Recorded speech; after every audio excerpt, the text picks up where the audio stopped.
All right, everybody. Welcome to the second episode of Dev and Kyle Start the Apocalypse. He's Dev. I'm Kyle. We don't know each other yet, and we're going to change that, and you get to listen. That's a show. That's it. That's all there is. How you doing tonight, Dev? I'm excited. We made it to episode 2. The FCC, the FDA, and the CDC didn't shut us down. So, hey, it's a win. Yeah, but also we did not publish our address, so they may not know where to find us. This is true. We did not dox ourselves completely. Not completely.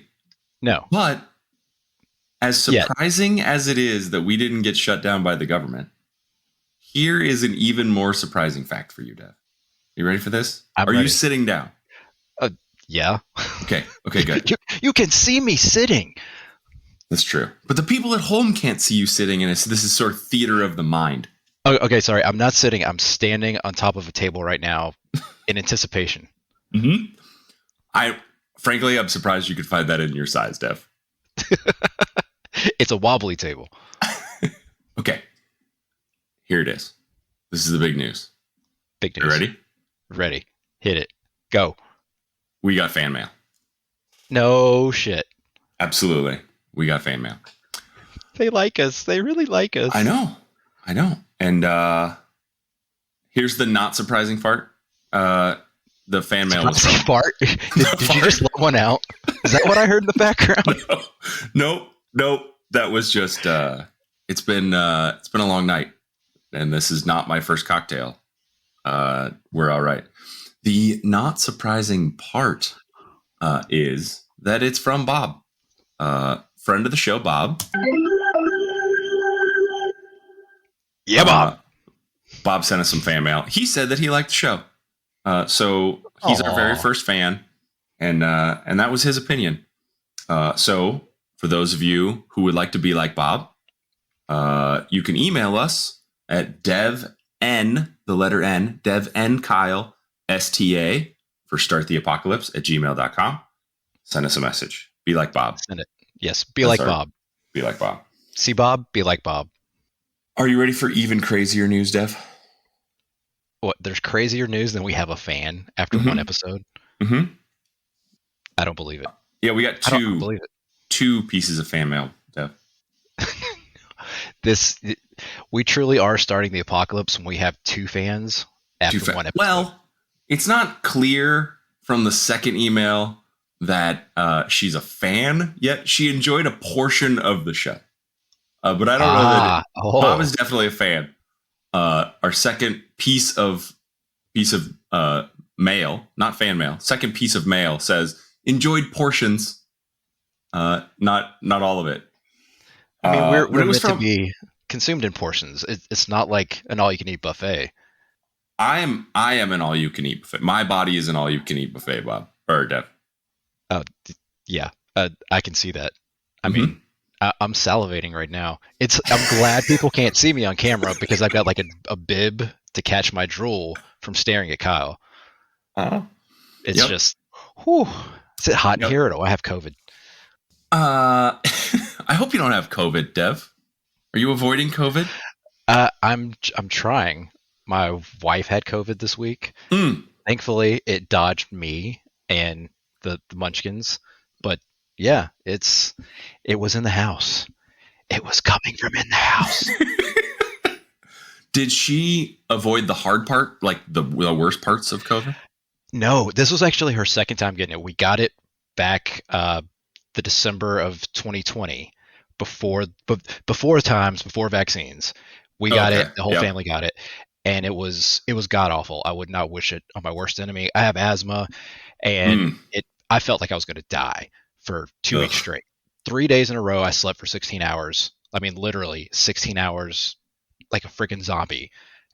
And once it was over, I felt like a completely new man. Just one morning woke up and go, oh man, this didn't feel like it really happened. And she was the same way.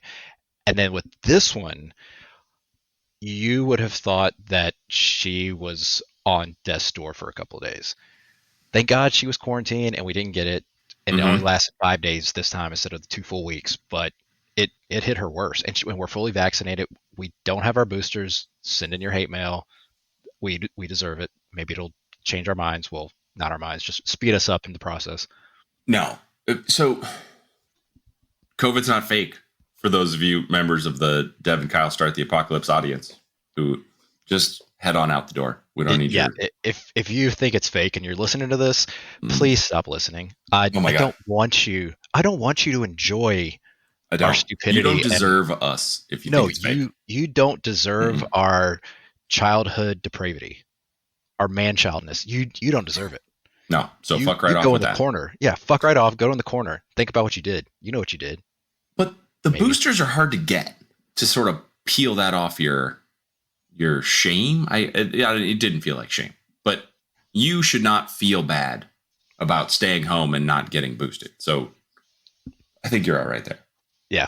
Every time I go to actually make an appointment, they're booked out when I can go. And then they've only got a certain window far out that they'll take appointments. And then I'm like, all right, back to square one. So I'm hoping here in the next week or two that there'll be some spots open, go get injected with my punky booster. Mm-hmm. She can't get it for another 90 days now because she just had it. But yeah. Is that true? Crazy. They block you out for 90 days after getting it? Yeah, that's what her doctor told her, at least. She said, wow, you cannot get the vaccine. It was before, when the vaccine first came out, you had to be 14 days outside of testing positive if you had it. And then you could get the vaccine, I think. At least they asked if you had it in the past 2 weeks. So I assume if you said yes, then they'd be like, how long? Da, da, da, da. I didn't have to worry about that. But yeah, it's crazy. The times we're living in. The times we are living in. We are on Omicron. Are we going to go all the way to Omega? Well, two things. One, I forgot. I asked you about everything. Our second fan. And I need to stop. I need to pause this here because our second fan, well, I'm declaring that she's a fan. I don't care anymore. Amanda of the Any Truers podcast, friend of the show. Any Truers.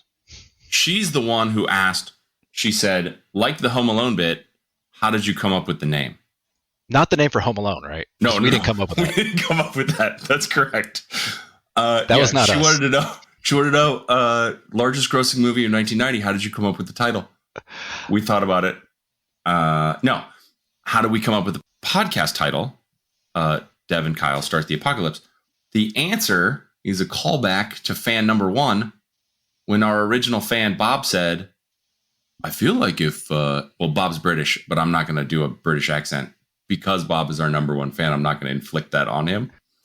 So for the purposes of this story, Bob sounds like an American. I feel like if Dev and Kyle ever met, it would start the apocalypse. That's the whole inspiration for the title, Amanda. So now you know. Number two. We didn't meet in person, but we've met online. And we're cooler online than we are in person, so. I am cooler online than I am in person by 150 points. Exponentially. Magnitudes of coolness. Yeah. I have 0 internet points in person. 0. Unless I've got my phone on me and I can show people some cool memes and be like, I'm hip. I'm a TikToker. No, I'm not. TikTok. Oh my God. Can we talk about TikTok for a minute? Like, sure. We can do anything we want. Your name is first. You have top billing. This whole show's about you. Holy shit. I mean, I have seen some pretty funny things on there. I won't lie. I saw a somewhat meta, I guess, video today. And it's this attractive woman in what looks like white leather kind of 2-piece miniskirt top thing. And then she can see her garters on, and then she's got thigh-high leather boots. And she's standing in front of a Christmas tree in front of a mirror, and she's videoing herself, and she says, "Come here, boy," and like smacks her thigh. And instantly, my brain goes, there's going to be a grown-ass man that comes out on all fours dressed like a dog. That's where my head went immediately. You've been on the internet for a while. I can see this. And an actual dog comes out. It's a cute dog. And then the video keeps going on TikTok. And it's a reaction video, which a lot of TikTok videos are if you aren't familiar with TikTok. The kids love just watching other kids react to videos. I mean, that's YouTube, Twitch, a lot of reaction videos. I mean, you could say our podcast is a reaction to things that we've seen. Any anything really is a reaction to a degree from something else. Even scripted films, I believe, are a reaction to something that other people have experienced or seen.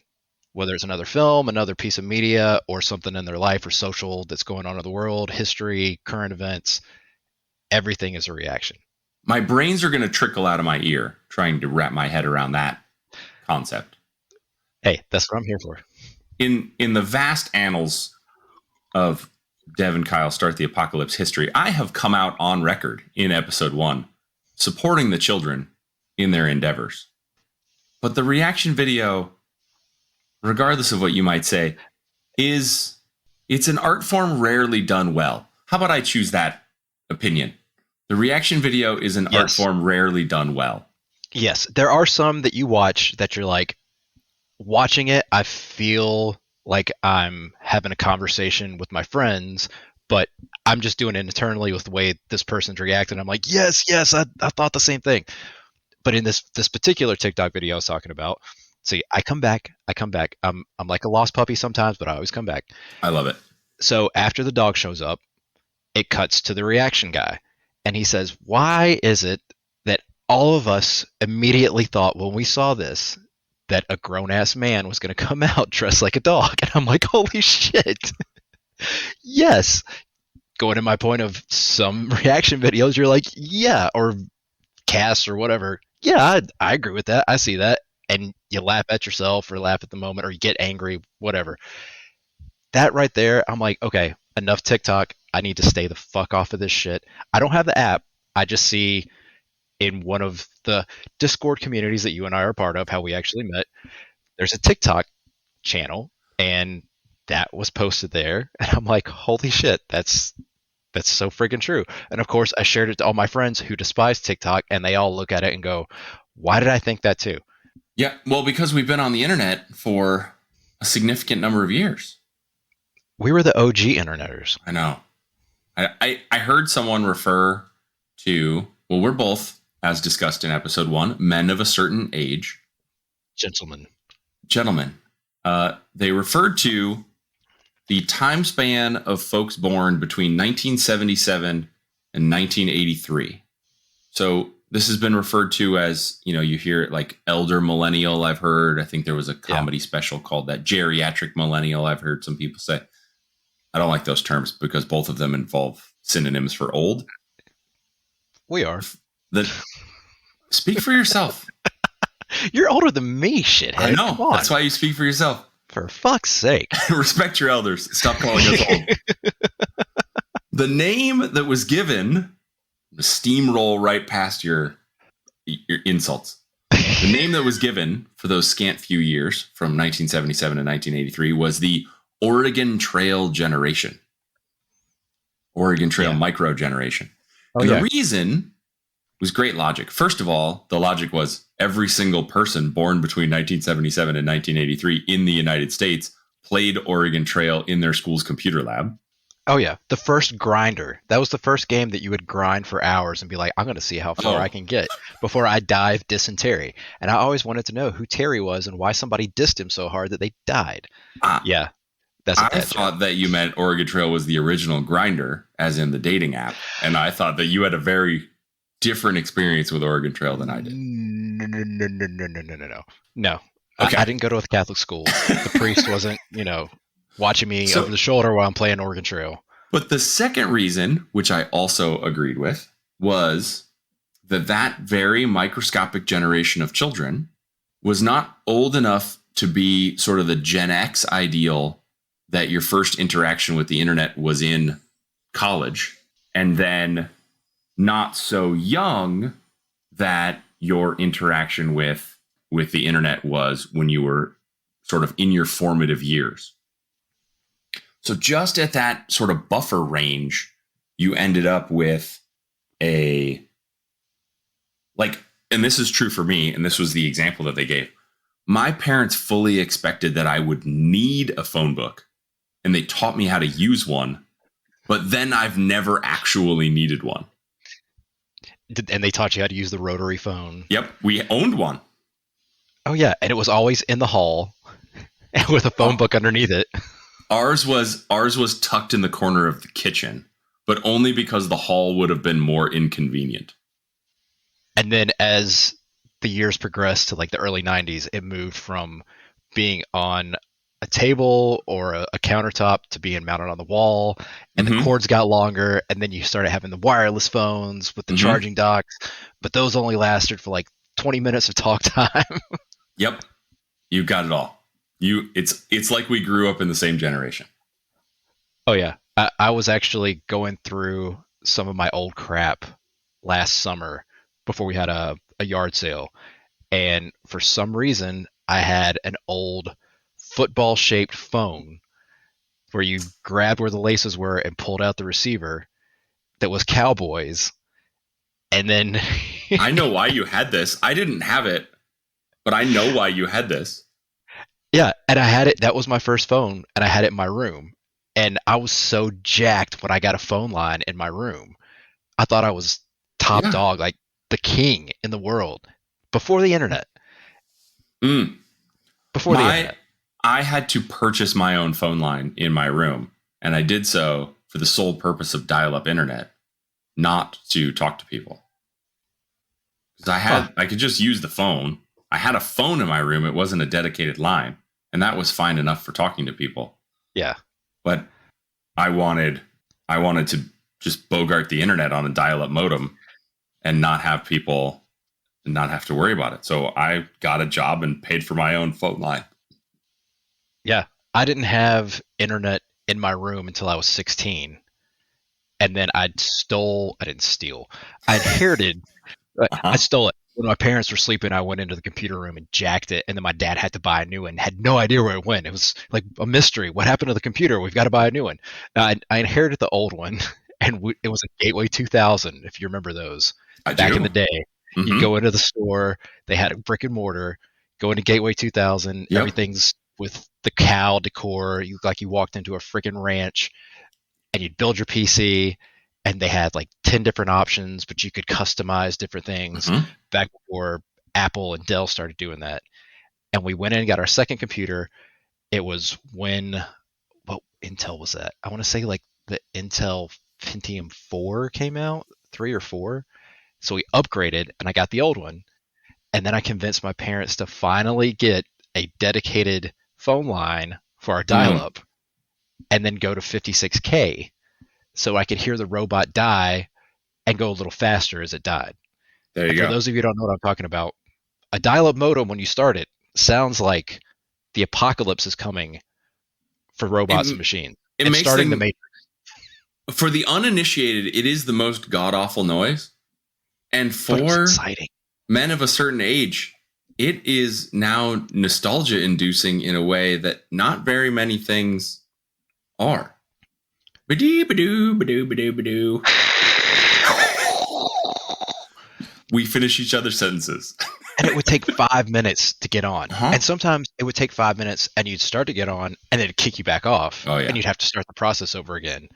Or if you weren't on a dedicated line, somebody picks up the phone, or somebody even calls, and you lose internet. No. You're like, what the fuck? That was the worst. Especially in the beginning days of online gaming.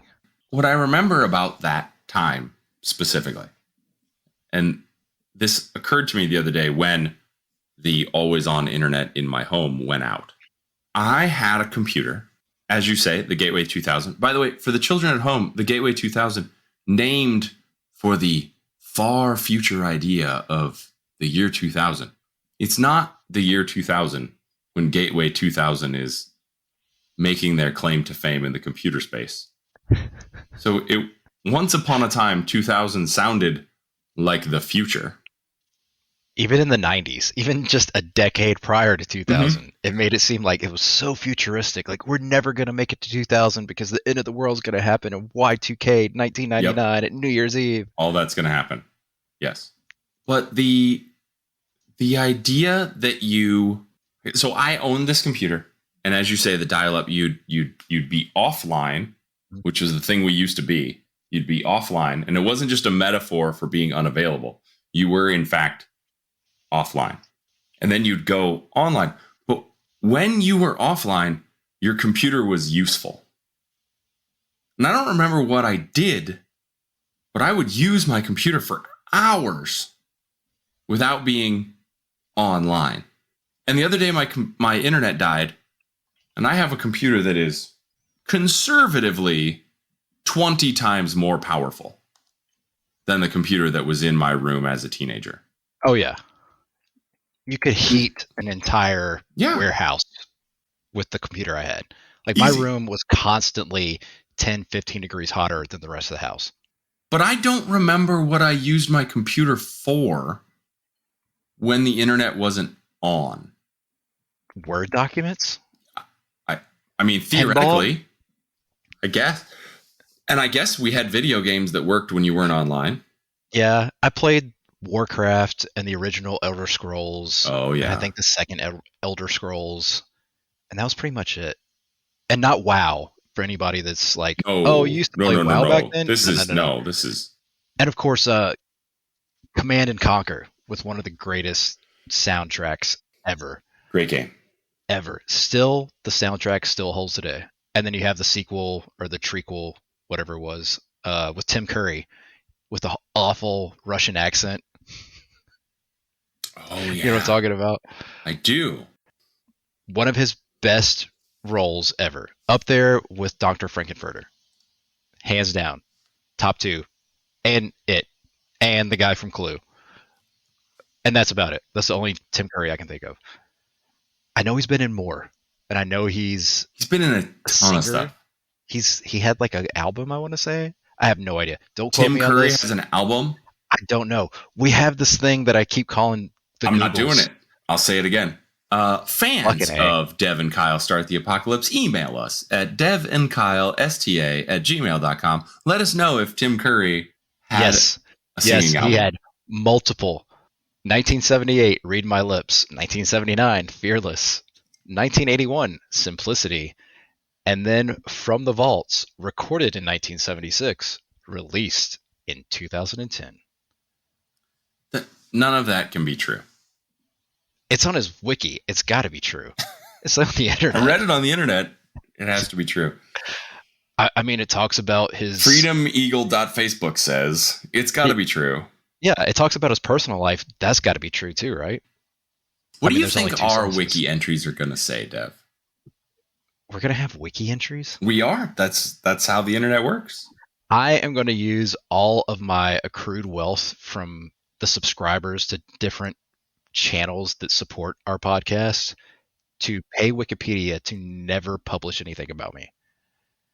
I am going to do the opposite. And I'm also going to pay them extra to make your wiki just nothing but untruths and slander from a loving place, but just so people never even think about, why does Dev not have a wiki? Because they're so fixated on you. Well, but in turn, it will give you more popularity. The fandom is going to go. I think. People need somebody like a Kanye West in their life. You are the Kanye West of our podcast. Oh, that's horrifying to... Okay, I'll take it. You know what? Never mind. I take it back. I'm the Kanye of this podcast. I own it. I enjoy Kids it. love I'll take Ye. it. He's not Kanye anymore, right? He's Ye now, I think. We'll have to consult fan number 2, Amanda. I could also Google this too. I mean, shit. Friend of the show, Amanda. Manders. You're the official Googler because I refuse to Google. We each have a job. And my job is refusing to Google. It is now Ye. Commonly known by his birth name, Kanye West. Uh-huh. Ye is now his name. It is official. Like he changed it officially, like he changed it. Ron Artest. He's the artist formerly known as Kanye. Formerly known as Ron. He's the Ron Artest, formerly known as Yeezy, as Ye. No, Yeezy, that's another guy. That's another rapper. No, I think it's the same guy. Well, there's Jeezy. Yeezy. There's so many rappers that have the same names. And too many Lils. There's not too many Lil Wayne, Lils. that's it. In my opinion. Only Lil Wayne, and that's it. Lil Nas X, I guess, he's got some good stuff. So you bring up Lil Nas X. I have it here in my show notes. I took notes for the show today. I figured we'd just wing it. Are we back in college? Okay. Are you familiar with Lil Nas X's discography? Yeah, fairly. I'm not. Yeah. There's 2 songs that Lil Nas X has put out, in my opinion. One, Old Town Road. Everybody heard Old Town Road. Too much. The children's anthem of our time. Also, filthy when you listen to it. And I back up Lil Nas X that in the tweet where he said, "That's your fault. I didn't write it for children." Right. If you let your kid listen to it, that's on you. And if you get upset because you let your kid listen to it, that again is on you. I let my kid listen to it, but I also let my kid listen to a lot of gangster rap too. So sue me. So this all filters in. You're picking up what I'm putting down. The second song that I'm familiar with is the more recent release, Montero, "Call Me by Your Name." Are you familiar with that song? Yes, and the music video. Yeah, that great. Got so I think much it's hype. great. That song is banging. Lil Nas X, the Old Town Road, that's a good song. Montero is banging. It's a banger. It is I a total love banger. that track. Okay. I will let, as you just said, Old Town Road play for the kids. I will not let Montero play for my children. My children are all younger than 10, so I don't let that one roll. Okay. I'm a bad dad. I'm such a bad dad. Maybe so. I'm not passing judgment. Here's the important part that I want to fast forward to. There is a KidzBop version already of Montero. That does not surprise me. There was also a KidzBop of Wet Ass Pussy too. No, there was not. I think. I'm pretty sure there's a KidzBop of Wet Ass Pussy. You got to Google that while I'm telling the fans at home what some of the modifications that they made, because they obviously have to change the lyrics in order to get it onto a KidzBop album. It's no longer cocaine and drinking with your friends. It's now singing and dancing with your friends, which, if you have any experience with cocaine or drinking, one leads to the other, but they're not the same. No, not even close. There's also a little bit of the metaphor there where the next lines are, "If Eve ain't in your garden, you know that you can call me by your name." That is completely lost when, "If you ain't in the garden, you can call me by your name," which that line doesn't even make sense. It's just syllables strung together. That doesn't make any sense. My ultimate favorite, though, is, and I didn't even know that this line was in there. I researched all the lyrics. But my new favorite line, once I read through all the lyrics, is, "Shoot a child in your mouth while I'm riding." It's got some out there lyrics. But that one is just chef's kiss. Just, I like that. It becomes, "Put a smile on your face while we're dining," which is, I mean, if you're dining on the D and you get some shot in there, that could put a smile on your face. Let's hope. Hope. If you're dining at the right restaurant, I guess, for that, that would put a smile on your face. That restaurant might be in a bedroom or in a bathroom. Uber Eats. Or a hotel room. Uber Eat. Yeah, the Uber Eat guy. I've seen videos that have started with that. And yes, to confirm, there is a KidzBopWop. Instead of, "Is there some whores in this house?" It's, "There's some doors in this house." Well, sure. All houses have doors. Yes. And I said, "Certified beat, 7 days a week. Water bottle, make that pull-out game weak." Water bottle. Yep. Yep. Drink that water. I want some water. I need that water. You want that water? Oh my God. I mean, is it just water? It's about water bottles. Yeah. It's hollow it, swallow it, drip down the side of it. I mean, they really didn't change much there. It's just a water ball, bottles? and I know you're really wanting it. I mean, you could still make that so inappropriate. Are they sponsored by Gatorade? Evidently. Or Dasani, Aquafina. Yeah. Fiji. It's got what plants crave. Electrolytes. It's what plants crave. Brondo. I kept waiting for our previous president to say something almost word for word from like that so I could confirm the simulation. It's like he's going to get on there and be like, you got to drink some Gatorade to kill Corona because it's what your white blood count needs, electrolytes. Injecting bleach. Inject Gatorade. That is the darkest timeline. We are on the darkest timeline. Yeah. I had a little sort of a dark time capsule that came up in my notes. For those fans at home, this is not my only job. I have another job. I know you think we're fantastically successful. You have another job? I do. I'm cheating on you, Dev. Wait, I'm supposed to have another job? No, you don't have to. You can do whatever you want. Sweet. Complete freedom. But we have an annual company event at my job, and you'll be shocked to hear that it was canceled. We had this event in the first half of 2020, and then a couple weeks later, shit hit the fan. Everything went crazy. So then we were supposed to have the event at the beginning of 2021, and we didn't. It had to be virtual, right? Just like everybody, all the Zooms, the whole thing. Right. So then I wrote myself a note in February of 2021. And what my note said was, remember to wear a bathrobe and a surgical mask to the annual company event in February 2022, because we may have forgotten about COVID by then. And it will be what you wore to the virtual event. And it will be funny that you were in a hotel and you come down from your hotel room and you've got a bathrobe on and a mask and like, ha, ha, ha, don't you remember COVID? Except it's now essentially the third full fucking year of this shit. And it's a virtual event again. And the joke was not as funny when I was reading it on my own saved note card and not going to the event in person.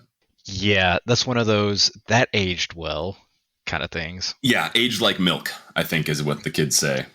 You were high on hopium when you wrote that. and a lot of wishful thinking and goodwill towards men and just irrational thought of how other people aren't rational at all. How things were going to go.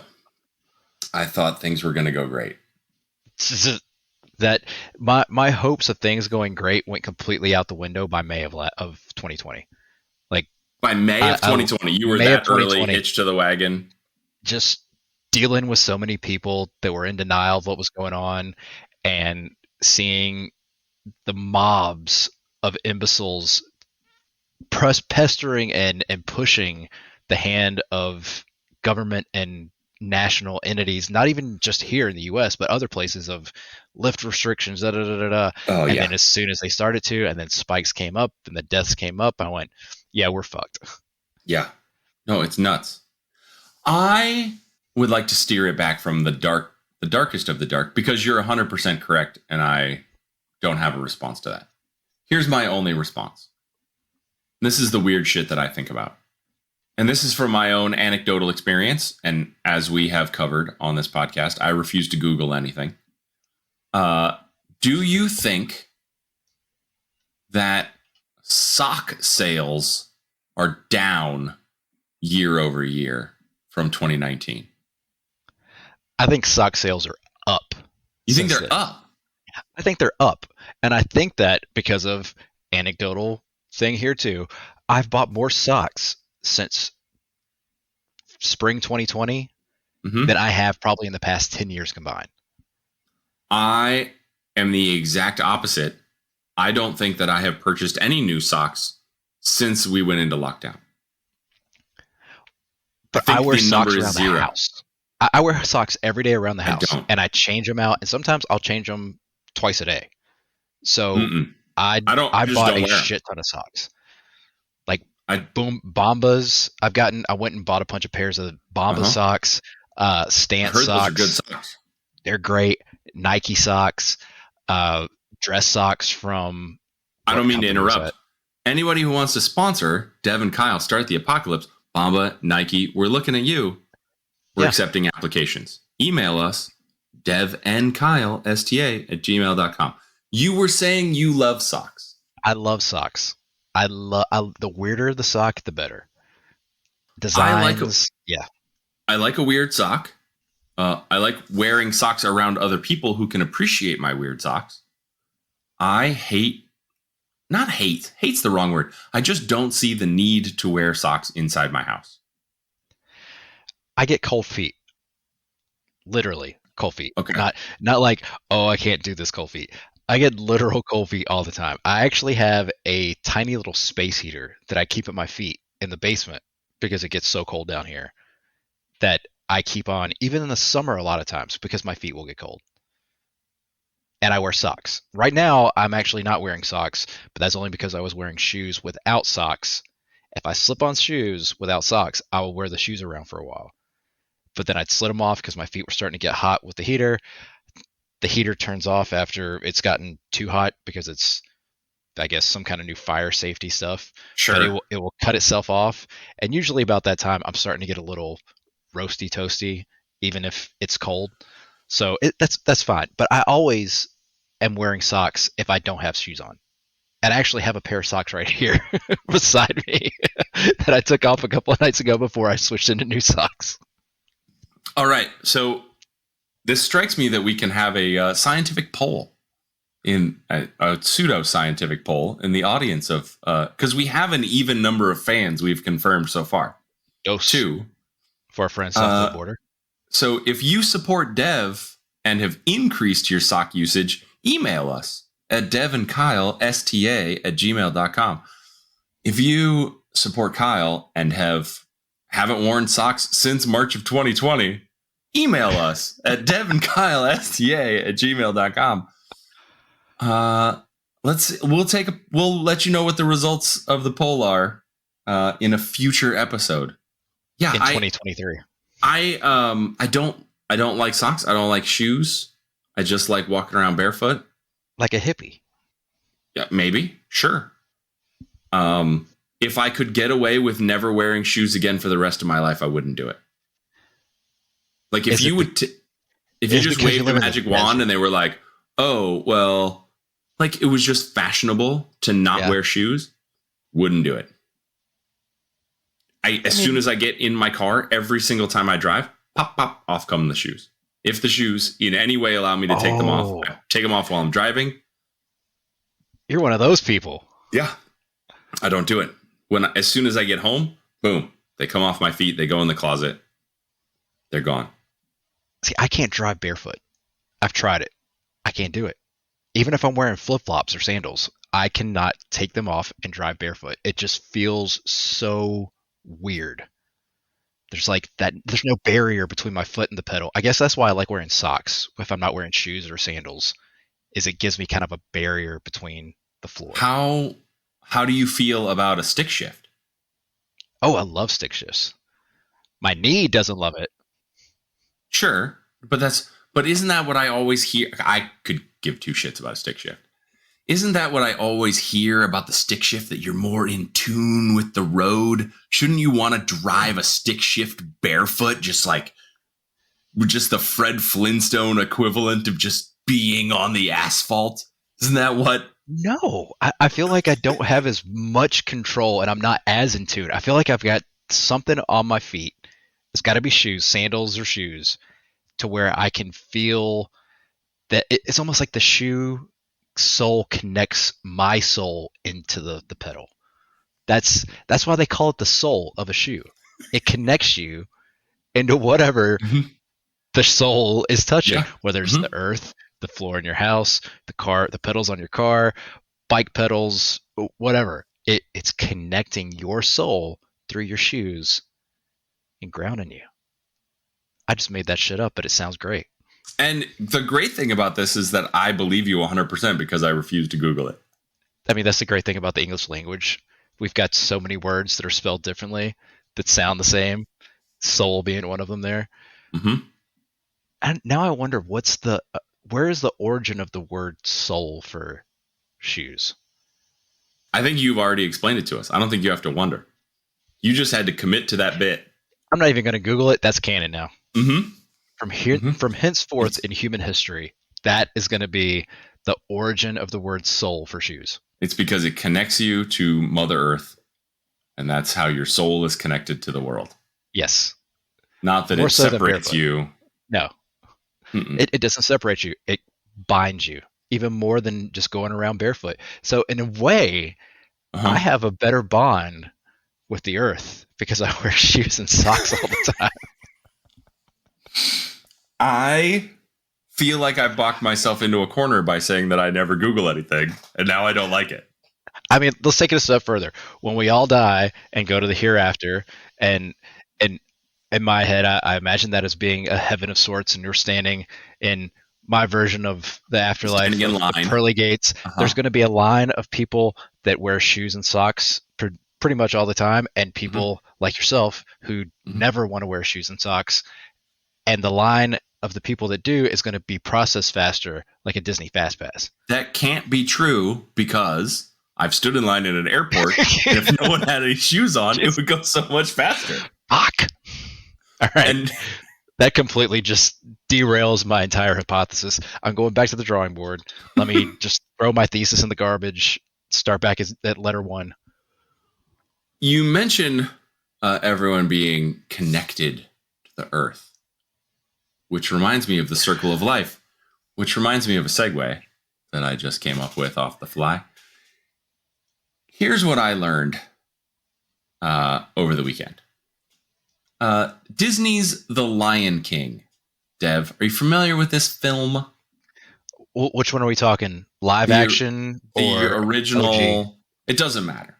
Because I've seen them both. Okay. One I have, the original strong classic. Opinions. Yes. The original classic. Mufasa. Wait, the mouse is going to come after us by. We got to edit that part out. Okay. The mouse will call with Mufasa. I did it again. Shit. You gotta stop doing that. Listen, the point of the story is, what is Scar's name? Scar? And why? Because he's got a scar. And what was it? What did his parents call him though? Unblemished. Right? That's a great That's guess. a good point. Was it like a self-fulfilling prophecy? Like they named him Scar, and then he had a scar later, or was he born with the scar? He was not born with the scar. There turns out there's an answer to this question, Dev, and that's why I brought it up. According to the Lion King 1994 spin-off comic, 6 New Adventures. 6, Go ahead because it sounds like sex, and Disney likes that. Well, they do, but that's beside the point. That's what she said. 6 New Adventures. I don't even know where that... Anyway, Scar has a birth name. Scar's birth name is Taka. Taka. Taka is a... No, Taka. Taka. Taco. Not taco. Taco would be enjoyable. Taco would be something that you would want. Taka is worse. Taka is the Swahili word for desire or want, but as a verb. Okay, or much more commonly, according to native Swahili speakers on the internet, taka means garbage or trash. That is great. That is a duality that nobody at Disney saw that and was like, oh, this is great because it means this more commonly, but it also means this, and it works both ways. No, they saw it and they thought it was the good part, and then they named him that, and then they were like, oh shit. Well, I guess it fits. Yeah, we'll go that we knew that was what we were going for. Yeah. According to, and I'm quoting here, native Swahili speakers on the internet, it does not mean Very true. Like desire or want in terms of like wanting the child. It generally means some sort of unattainableness, a la wanting to be king and not being able to be king. So even in its best case scenario, we have a bad sort of, Dr. Tooth, the dentist, sort of self-fulfilling prophecy here. Yeah.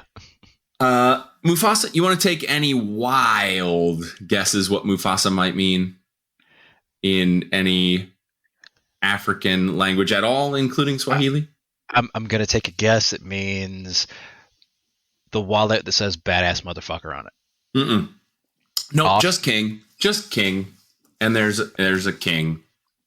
Way to pick the low-hanging fruit there, Disney. They got it. They picked it right out. So Mufasa Sr. and his wife had one cub, and they said, "Oh, this is our firstborn cub. He'll be named King." And then they got stuck with a second cub, and they named that cub Garbage. And then they wondered why the two cubs didn't like each other. It's almost like they wanted them to hate each other and wanted to kill the other in front of his own kid. Well, they got what they wanted. Way to go. Great foresight there, parents. Huh? Mufasa Sr. Yeah. If there was a Mufasa Sr., was there a Mufasa... Okay, was he senior or was he like the 4th, 5th, 6th, 7th, 8th? Do they always name their firstborn Mufasa, assuming he's going to be king? And then if there's an oops kid, which I guess would be a little shit. Sure. You just name him something that's completely derogatory and hope to God he doesn't figure out what it means. I think, so I don't know what that means. I don't know what that would be. I think, though, if you end up with a female cub, you name it Moo Mama. Ooh Mama. No, Moo Mama. So you have Mufasa Moo Mama.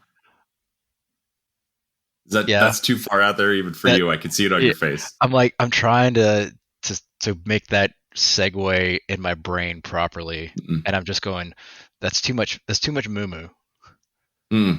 I finally told a bad joke on this podcast. But that would be if they were celebrities in Hollywood and there was Mufasa and Mumama, that would be their celebrity couple name, would be Moo Moo. Oh, yeah. So it would work. It would work. I'm surprised they haven't done something like that with The Lion King for cash grab and made it like a hip, modern day, anamorphic Lion King to appeal to the new, what's the new generation? Well, they made the new live action Lion King. Did you like that one? I didn't see it. It was okay. It wasn't anywhere near the original, but it was good. It was better than the Jungle Book live action. Okay. Here's a hot take that I'm going to stamp. And if you hate what I'm about to say, please email us at devnkylesta@gmail.com. Here's my statement. And I'm going to preface this statement with, I'm talking about the overall film and not the performances within the film. Okay. Live action Aladdin is an overall better film than cartoon Aladdin. Robin Williams is a better genie. Okay? Don't get it twisted. I can already sense the hate mail being tippity tight. Robin Williams is a better genie. In an overall worse movie, and live action Aladdin is a better movie. Overall. Have you seen either one or both of those movies? The original Aladdin, I've seen countless times. Yep. When it first came out, I saw it in the theaters, I think 3 different times. By the way, for men of a certain age, first Disney movie for boys. Yeah, it was more of like a rise to power kind of thing, getting the girl focused on not Disney Prince. I mean, not to say that there wasn't other animated films that were predominantly aimed at males, but not like that one. I guess you could say The Sword and the Stone. But from Disney, I think that's their first sort of male protagonist center of the film movie. I think. I could be wrong. Robin I doubt Hood it. and Sword and the Stone coming to mind. And they're my favorite. Okay. All right. Animated I guess Disney. The Jungle Book is in there too. Okay. All right. Fair. Now I take it back. Yeah. I roll back that opinion. But I mean, when you think of Disney animated films, you think of Disney princesses. Yes. You don't think of those other characters. Yep. And you don't think of like a Disney prince. The Disney princes are only there to be the supporting character to the Disney princesses. Which is weird with how, and full shout out to the ladies in the Dev and Kyle Start the Apocalypse audience. Disney princesses pre 2005, pretty misogynistic. Very and yet weirdly somehow in a secondary role as a primary role. That's a weird dichotomy, to be secondary in the lead role. I don't know how to square that circle. I just thought about that when you said it out loud. But well, because all the stories kind of had the supporting prince was the whole point of the Disney princess even being there, is she was trying to appease him or get him or save him or whatever. The first Disney, I mean, I'm probably completely wrong on this, but it just sticks out in my head the most. Feels right. Don't Google it. Keep talking. Brave. Yes. That was like the first Disney. Well, Mulan, I guess, was before that, but I wasn't a big fan of Mulan. But even Mulan, because she was trying to be a guy. Has weird sexual tension. Yeah. And there's like, I watched it the other day with my 8-year-old, the original one, because we had watched like last year when the live action came out, and I liked the live action a lot, and he wanted to watch the original animated one, so we watched it, and I'm like, this is kind of really aged badly in the time of wokeness. This is like not the same movie I just saw in live action at all. But then Brave, I think, is the first Disney film that did the female heroine properly. And there's no dudes in Brave. Like, there's the dad. And the brothers, but they're bears. And the brothers are bears, and they're prepubescent, so they don't matter. Yeah. And there's the little shits. All the suitors who are, spoiler alert, not intended to be suitors. Bunch of D-bags. Yeah. Brave is a great film. Love it. Top 10 animated Disney films of all time. If you haven't seen live action Aladdin, they added a song. And the song that they added is absolutely like pro woman, go get it. Best song in the live action one, where they added it's a song where Jasmine is I forget the lyrics, but it's essentially like "Don't shut me up" or "Don't silence me." Yeah, and it's great, sort of a message song, and then it's a great song.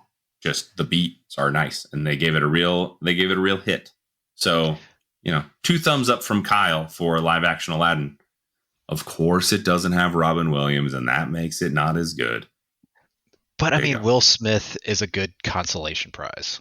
He's a fine consolation prize, and he's weird. He's got the Tom Cruise factor. All caveats apply.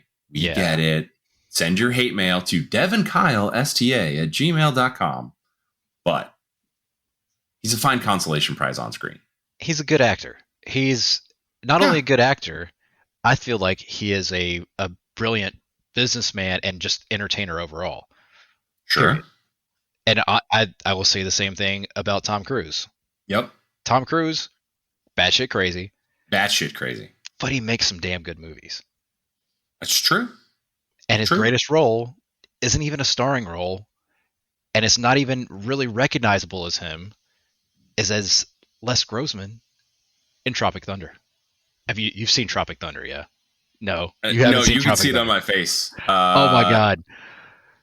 Okay. I have not seen Tropic Thunder. I've heard it's fantastic, but I just missed hilarious. One of the funniest movies I've ever seen in my life. Top 10, hands down. Funniest movies I've ever seen. Could not make that movie today whatsoever. Could not make that movie today. I have heard that it sort of walks that line where sort of the 90s blends into the 2000s, where you could get away with a few things, but does it in a way that allows, I'm going to watch it. This will be an episode, episode something or other, where I finally get around to Tropic Thunder. And I'll just like I did with Home Alone, I will get out a pen and a piece of paper and I'll write it down. And I'll go through the movie and we'll bring it up. Oh, there is so much inappropriateness that I'm surprised it's not brought up more by people, of like, this is things you can't do anymore. Instead, it's almost kind of, because it's one of the films that was segueing 90s humor that maybe goes over the top and is inappropriate and disparaging into the 2000s humor, because they did it in a way to where it's like, yeah, it's completely raunchy and socially unacceptable, some of the things they do and say, but they do it in a way that it's almost kind of Monty Python-ish, like they're shining a light on it to kind of make awareness of it. Sure. Punching up, as they say. Yeah, it's got a feeling of punching up, which I think is the only reason it doesn't get dragged by social justice warriors like it probably could in a lot of ways. Especially Robert Downey Jr.'s character, like a dude playing another dude. Yeah, that's what I've heard is the highlight of the film. Speaking of inoffensive jokes, Dev, guess what we made? We made something? Yep. Was that there? We made the joke time drop.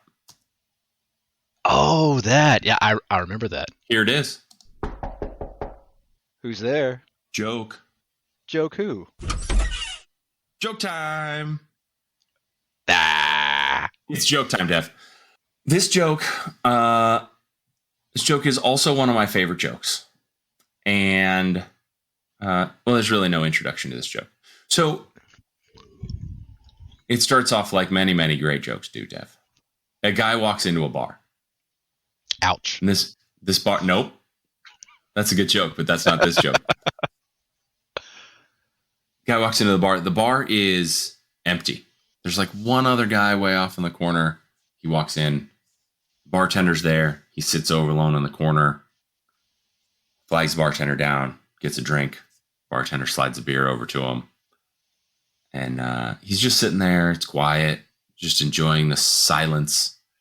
All of a sudden, he just hears, "Hey, did you get a haircut? You look great." He looks around. Bartender is 15 feet away. That person over in the corner is in the bathroom. There's nobody around. So he just takes a couple more sips. "Did you lose weight? That shirt looks really good on you today." Nothing. There's nobody around. He is going insane. It's like a ghost story. Ooh. Finally, you just put out such a positive energy in the world. I like you. "What the fuck? Bartender! Bartender comes walking over. "Yeah. Hey, the bartender just looks at him. He doesn't even finish his question. The bartender just looks at him and goes, "You're hearing voices?" "Yes, I'm hearing voices." He goes, "Yeah, sorry. That's the peanuts. They're complimentary." And he walks away.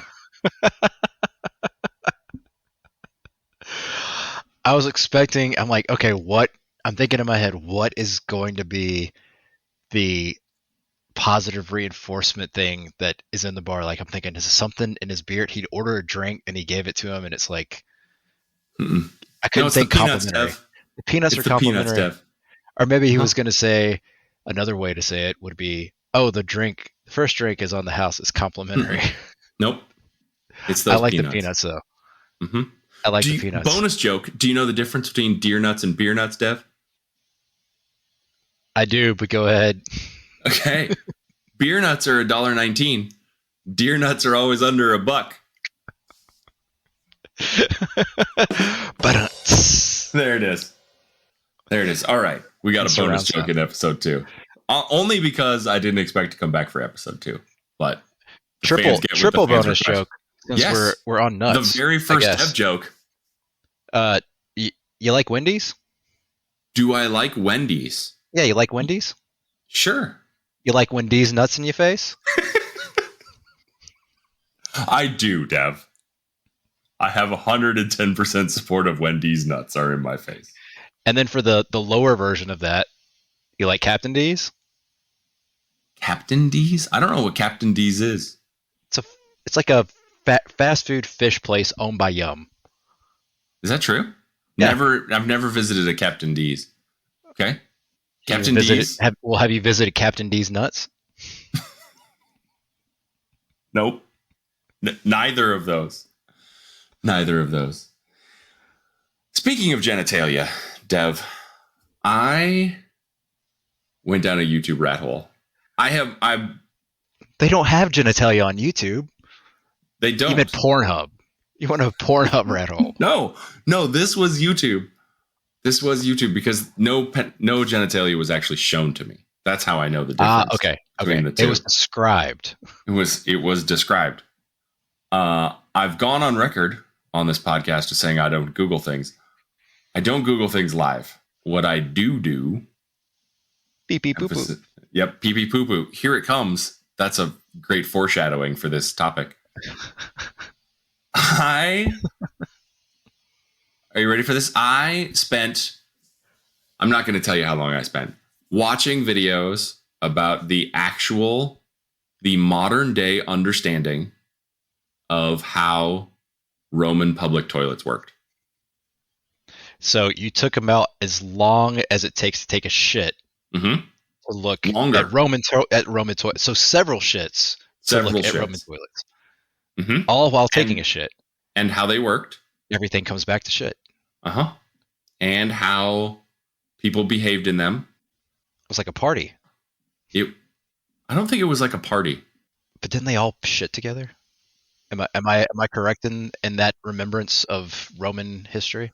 So I can tell you're a man of culture, and you've also thought about this. Don't give me those titles. I am the least cultured person in the state of Kentucky, and that is saying something. Well, that's saying something, but you may be the most cultured man on this podcast.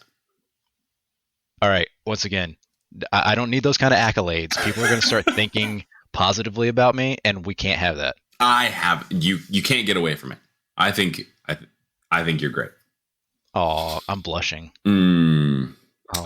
Speaking of poop, last week we went on record saying that the kids of today get a bad rap because the parents of today just don't remember that they were feral children once upon a time.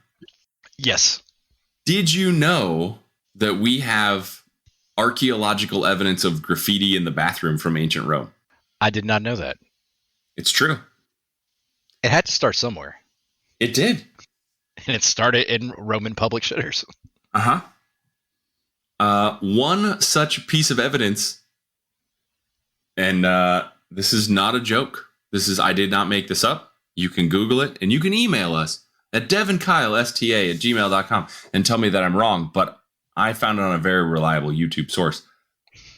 Graffiti that said, Dr. So-and-so, I forget the name, Doctor to the Emperor, crapped well here.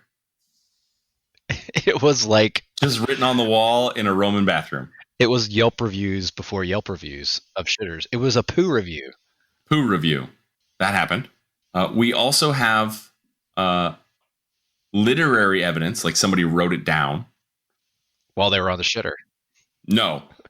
This is just like a document detailing the day of the people or whatever that they had. One guy... So you were right that there were these sort of big, open, public toilets. And so you'd walk in and you'd sit around in a circle. What you weren't right about is sort of the open air idea of the public toilet, because Roman people would wear that like toga tunic thing. Yeah. And so it really wasn't as... you didn't take your pants down around your ankles because you didn't wear pants. So you basically just like lifted your dress and sat on the toilet and then dropped your dress in front of you. So no one really watched you go to the bathroom. So that part, the YouTube historian was very, very adamant. I thought a little bit too adamant, but it doesn't matter. To point out that you weren't shitting in full view of everyone. Or you were, but you at least had sort of a dress front going on. People aren't just sitting spread eagle like, look what I got. I mean, I guess you could have been, right? The same people who wrote Dr. So-and-so crapped well here could have just thrown the toga over their shoulder. They were probably the creepers of the time, though. It's like going in and doing that was probably frowned upon. Well, maybe not, because Romans loved orgies too. So that's what I've heard. Maybe like it was the life of the party guy or girl went in there, did that. And it's like, next thing you know, you got pee-pee poo-poo orgy. Okay, so people apparently hated the public toilet.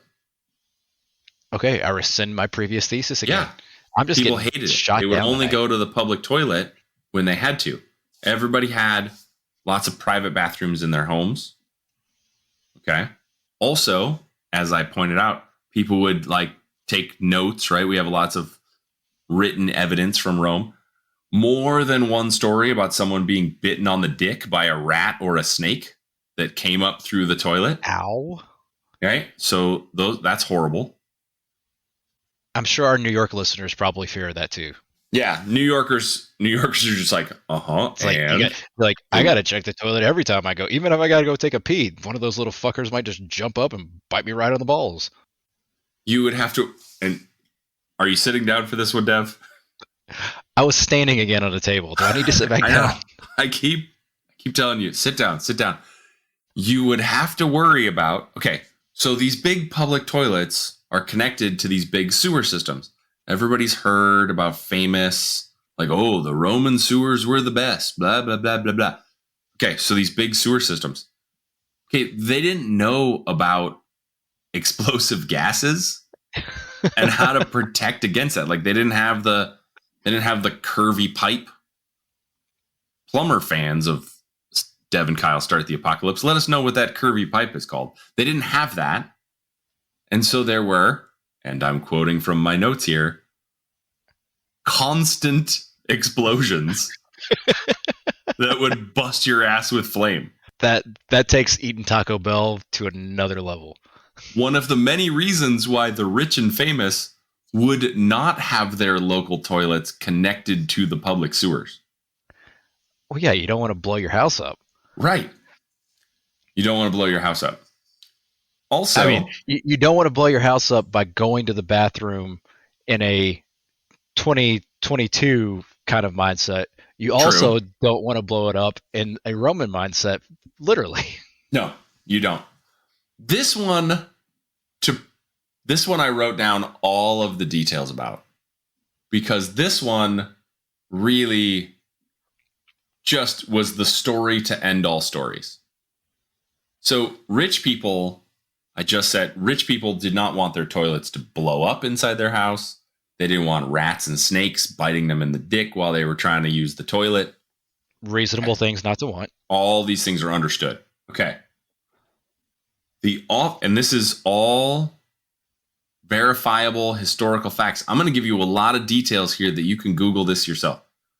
The author, Aelian, Aelian, tells us about a foreigner who didn't know about all the problems with public sewer connectivity to your house.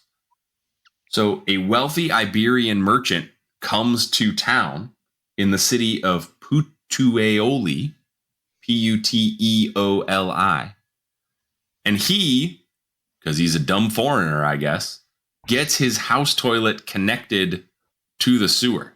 He thinks, oh shit, these sewers, they must be great. They're not great. Spoiler alert, they're not great. Not so great. Unless you're going for a Michael Bay explosion, then great. No.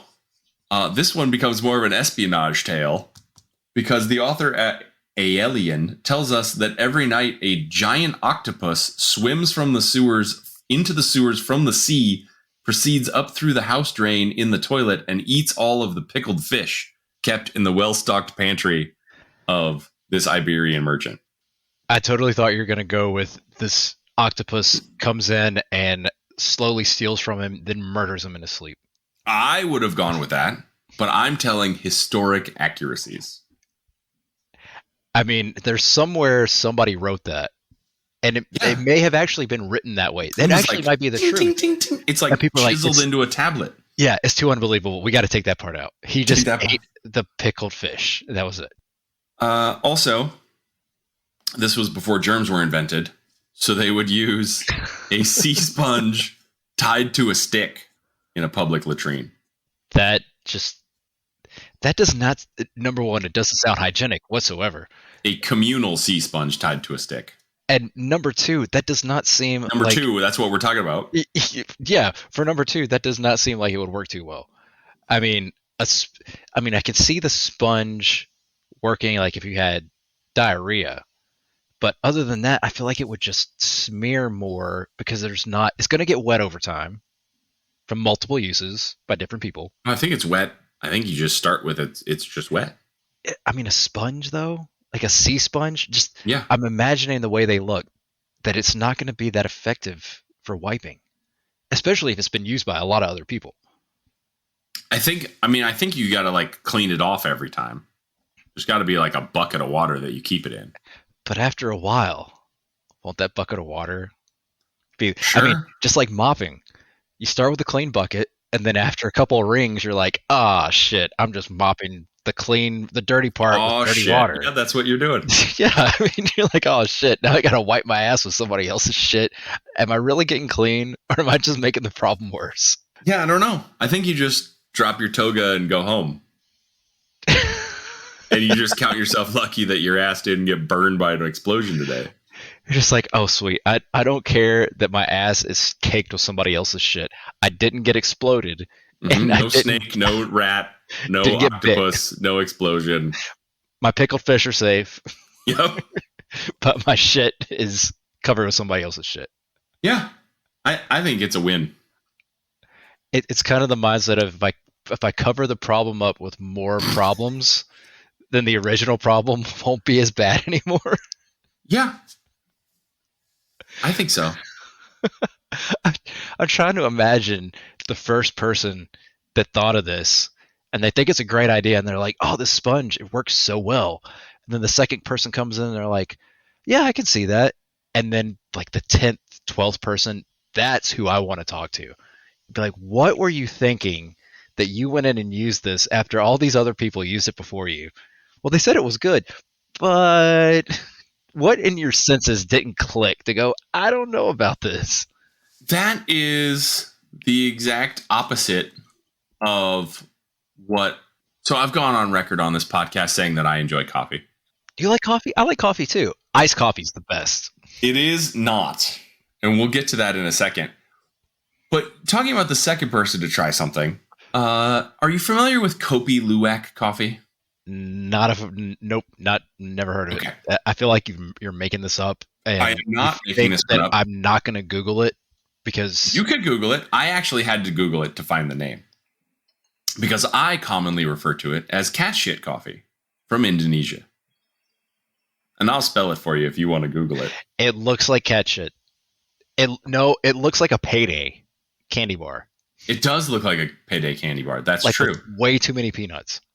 So what happens is this sort of rat-cat hybrid mammal in Indonesia eats the coffee cherry, and that's their primary diet, is to eat the coffee cherry. And so for those of you who don't know, the coffee bean is a seed that comes in the middle of a fruit that resembles a cherry, and they just call it the coffee cherry.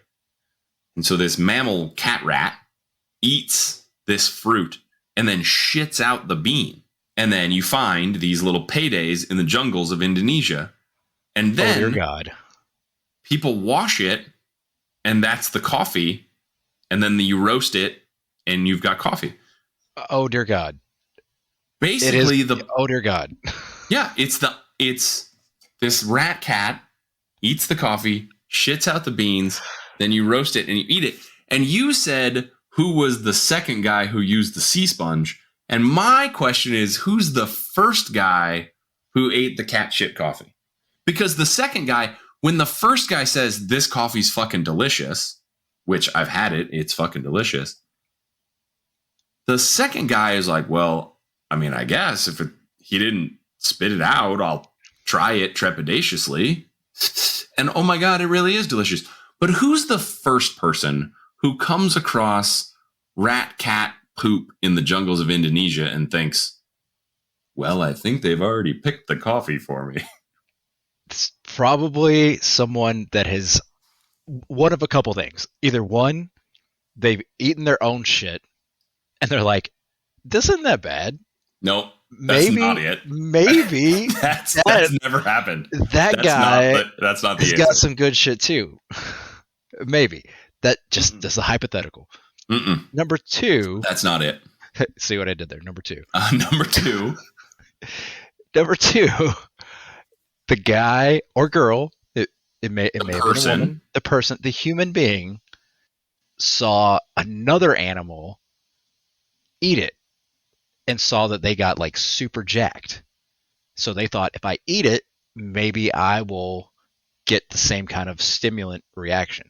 Because that's the way I think a lot of different substances came to be in our culture. Is someone observed another animal take it and went, holy shit, they ate that or snorted it or drank it, whatever, and then they started acting this way. I wonder what it'll do to me. I think there's a third one. And I think that answer is the practical joke. And they were like, oh my God, this is fucking amazing. Where did you get it? So person number one finds coffee beans inside shit and thinks, this is going to be great.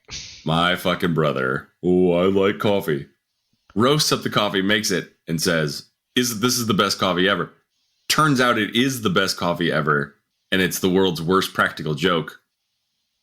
Because no one... Get it? Yeah, where'd you get this? You're never going to believe this shit. I have to come clean. I have to come clean the shit. Uh-huh. I have to come clean the shit so I can make coffee out of it. But I want to get back to something that you just said that is offensive to me, but we actually don't have time for. And that is that iced coffee is better than hot coffee. It is.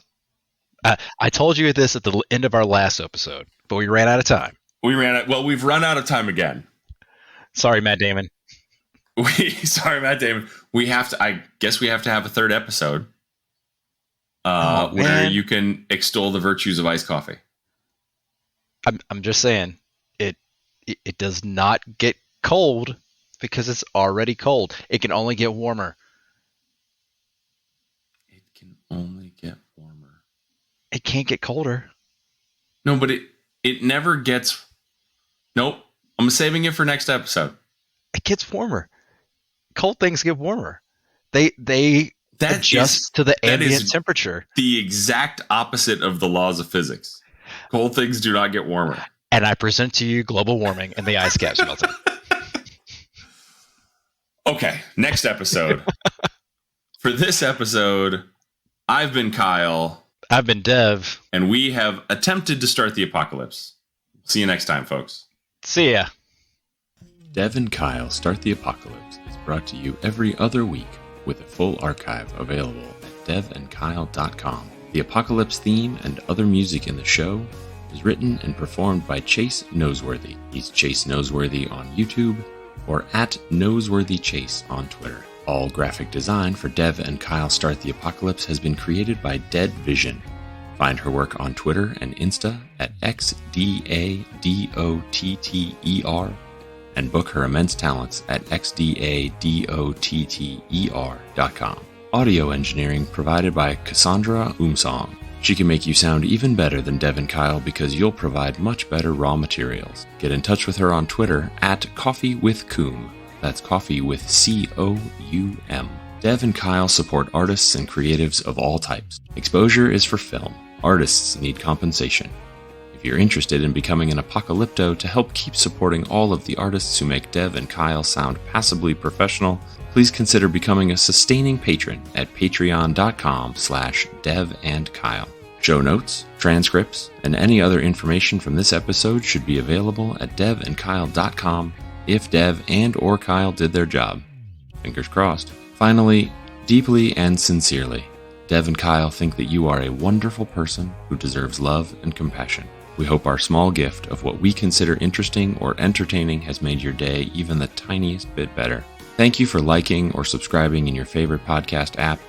And if you think others may want to know about this show, consider leaving a review in that same podcast app. It really helps us spread the word. Thank you.